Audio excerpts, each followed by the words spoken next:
നിധിൻ രാജിന്റെ മരണത്തിന് പിന്നാലെ ഉയർന്ന ലോൺ ആപ്പ് വിവാദം സത്യങ്ങൾ മറച്ചുവെക്കാനുള്ള നീക്കമെന്ന് കുടുംബം ആരോപിക്കുന്നു.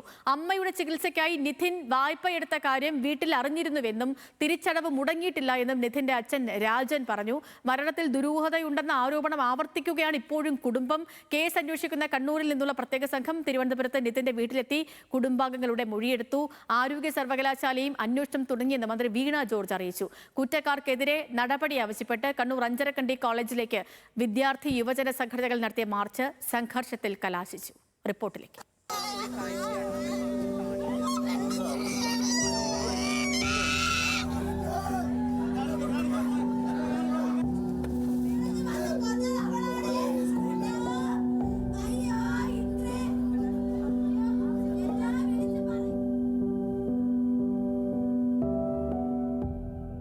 അധ്യാപകരുടെ കടുത്ത സമ്മർദ്ദവും ജാതി അധിക്ഷേപവും നേരിട്ട നിധിൻ രാജിന്റെ മരണത്തിന് പിന്നാലെ ലോൺ ആപ്പ് പരാതി ഉയർത്തുന്നത് ജാതി വിവേചനം മറയ്ക്കാനാണെന്നാണ് കുടുംബത്തിന്റെ ആരോപണം. അമ്മയുടെ ചികിത്സയ്ക്കായി നിധിൻ ലോൺ എടുത്തിരുന്നു. വായ്പാ തിരിച്ചടവിൽ ഇടയ്ക്ക് വീഴ്ചയുണ്ടായെങ്കിലും അത് പരിഹരിച്ച് പിന്നീട് കൃത്യമായി തവണകൾ അടച്ചിരുന്നതായും നിധിന്റെ അച്ഛൻ രാജൻ പറഞ്ഞു. അപ്പോൾ അവൻ്റെ ഭാഗത്തു നിന്ന് എൻ്റെ അമ്മയെ സഹായിക്കണമല്ലോ എന്നും പറഞ്ഞ് ആപ്പെടുത്ത് എന്നോട് പറഞ്ഞാൽ അതാണ് ചെയ്തത്. അപ്പോഴും പിന്നെ ഇതെല്ലാം കഴിഞ്ഞിട്ടല്ലേ ഞാൻ ജോലിക്ക് ഇറങ്ങി.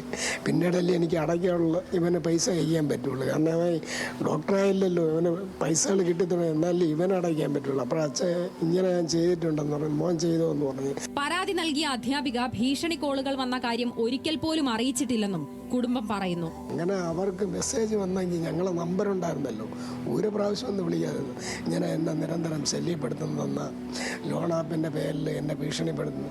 പക്ഷേ എൻ്റെ മൊബൈൽ നിങ്ങൾക്ക് പരിശോധിക്കാം, അതിൽ ഒരു കോള് പോലും വന്നിട്ടില്ല. ഹോസ്റ്റൽ വാർഡനെതിരെയും ഗുരുതര ആരോപണങ്ങളാണ് കുടുംബം ഉയർത്തുന്നത്.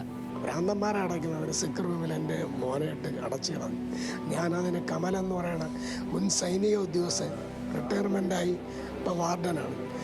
അയാളോട് ഞാൻ പറഞ്ഞു എന്തിനാ ഇത് ചെയ്തെന്ന്. അപ്പോൾ അയാൾ പറഞ്ഞ മറുപടിയാണ്, നിങ്ങൾക്ക് വല്ലതും ഉണ്ടെങ്കിൽ പ്രിൻസിപ്പലിൻ്റെ കൂടെ കംപ്ലയിൻറ്റ് ചെയ്തത്, എന്നോട് ആവശ്യമില്ലാത്തത് ചൊറിഞ്ഞാൽ നിങ്ങൾക്കെതിരെ ഞാൻ നിയമ നടപടിക്ക് കംപ്ലയിൻറ്റ് ചെയ്യും പ്രിൻസിപ്പലിന്. അയാൾ എന്നോട് പറഞ്ഞത്. ലോൺ തിരിച്ചടയ്ക്കാൻ ആവശ്യപ്പെട്ട് തട്ടിപ്പുകാർ നിരന്തരം ബന്ധപ്പെട്ടെന്ന കോളേജിലെ അധ്യാപികയുടെ പരാതിയിൽ കണ്ണൂർ സൈബർ പോലീസ് കേസെടുത്തു.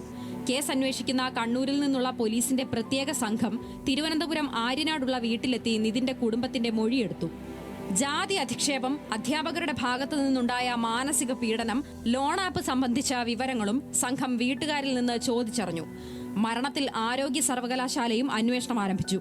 കുറ്റക്കാർക്കെതിരെ നിയമപരമായ നടപടി ഉറപ്പാക്കുമെന്നും ജാതി അധിക്ഷേപങ്ങളും പീഡനങ്ങളും ക്യാമ്പസുകളിൽ അനുവദിക്കില്ലെന്നും മന്ത്രി വീണ ജോർജ് വ്യക്തമാക്കി. ഇത്തരം കോളേജുകൾ സംസ്ഥാനത്ത് വേണോ എന്നായിരുന്നു മന്ത്രി വി ശിവൻകുട്ടിയുടെ ചോദ്യം.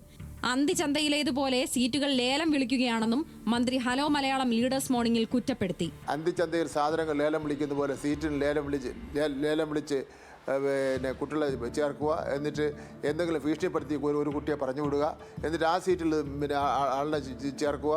ഇതെല്ലാം നമുക്കൊക്കെ നല്ലവണ്ണം അറിയാം. ഇത്തരം കോളേജുകൾ ഇവിടെ കേരളത്തിൽ വേണോ വേണ്ടത് സംബന്ധിച്ചതോളം ആലോചിക്കണം. അതാണ് ധീരമായി ഇവരെ എടുക്കേണ്ട ഒരു നടപടി എന്ന് പറയുന്നത്. എല്ലാവരും ഒറ്റക്കെട്ടായി നിൽക്കേണ്ടതായിട്ടുണ്ട്. ഇത്തരം കോളേജുകൾ കേരളത്തിൽ വേണോ വേണ്ടേ. കോൺഗ്രസ് നേതാക്കളായ രമേശ് ചെന്നിത്തല, ജെബി മേത്തർ MP എന്നിവർ നിധിന്റെ വീട് സന്ദർശിച്ചു. നീതിക്കായുള്ള കുടുംബത്തിന്റെ പോരാട്ടത്തിൽ എല്ലാവരും ഒപ്പമുണ്ടെന്ന് നേതാക്കൾ പ്രതികരിച്ചു. ഒരു കാരണവശാലും ഇത് അംഗീകരിച്ചു കൊടുക്കാൻ കഴിയുന്നതല്ല. കുറ്റവാളികളെ നിയമത്തിന്റെ മുമ്പിൽ കൊണ്ടുവരണം, ശക്തമായ അന്വേഷണം നടക്കണം, യഥാർത്ഥ പ്രതികൾ രക്ഷപ്പെടാൻ ഒരിക്കലും പാടില്ല എന്നാണ് എനിക്ക് പറയാനുള്ളത്. പോലീസിന്റെ ഭാഗത്തു നിന്ന് വീഴ്ചയുണ്ടായോ എന്ന് പരിശോധിക്കുമെന്ന് നിധിന്റെ വീട് സന്ദർശിച്ച SC/ST കമ്മീഷൻ വ്യക്തമാക്കി. കമ്മീഷൻ ഇതിനകത്ത് അതീവ താല്പര്യത്തോടു കൂടി സത്യസന്ധമായി തന്നെ ഇതെല്ലാം വിലയിരുത്തി പരിശോധിച്ച് നടപടികൾക്ക് പ്രേരണ ചെയ്യും. അത് പോലീസിൻ്റെ ഭാഗത്ത് വീഴ്ചയുണ്ടെങ്കിൽ നിശ്ചയമായിട്ട് നിരവധി കാര്യങ്ങളിൽ പോലീസിൻ്റെ ഭാഗത്ത് വീഴ്ചയുള്ളതായിട്ട് ഞങ്ങൾക്ക് പല അനുഭവങ്ങളുണ്ടായിട്ടുണ്ട്. അപ്പോൾ അങ്ങനെ എന്തെങ്കിലും ഉണ്ടെങ്കിൽ അതൊക്കെ കറക്റ്റ് ചെയ്യും ഞങ്ങൾ. നിധിന്റെ മരണത്തിൽ വിദ്യാർത്ഥി യുവജന സംഘടനകൾ കണ്ണൂർ അഞ്ചരക്കണ്ടി കോളേജിലേക്ക് നടത്തിയ മാർച്ച് സംഘർഷത്തിൽ കലാശിച്ചു. SFI KSU മാർച്ചുകൾ അക്രമാസക്തമായി. ബാരിക്കേഡ് മറികടന്ന് കോളേജ് കോമ്പൗണ്ടിൽ കടന്ന SFI പ്രവർത്തകർ കെട്ടിടത്തിന് മുന്നിൽ കോളേജിന്റെ പേരെഴുതിയ ഗ്ലാസ് അടിച്ചു തകർത്തു.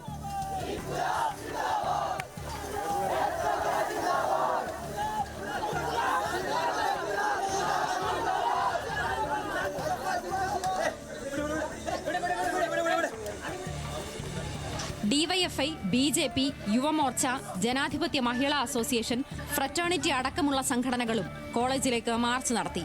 ക്ലാസ് ബഹിഷ്കരിച്ച അവസാന വർഷ വിദ്യാർത്ഥികളും പ്രതിഷേധത്തിൽ പങ്കെടുത്തു. വിവിധ ബ്യൂറോകൾക്കൊപ്പം ന്യൂസ് ഡെസ്ക്, ന്യൂസ് മലയാളം.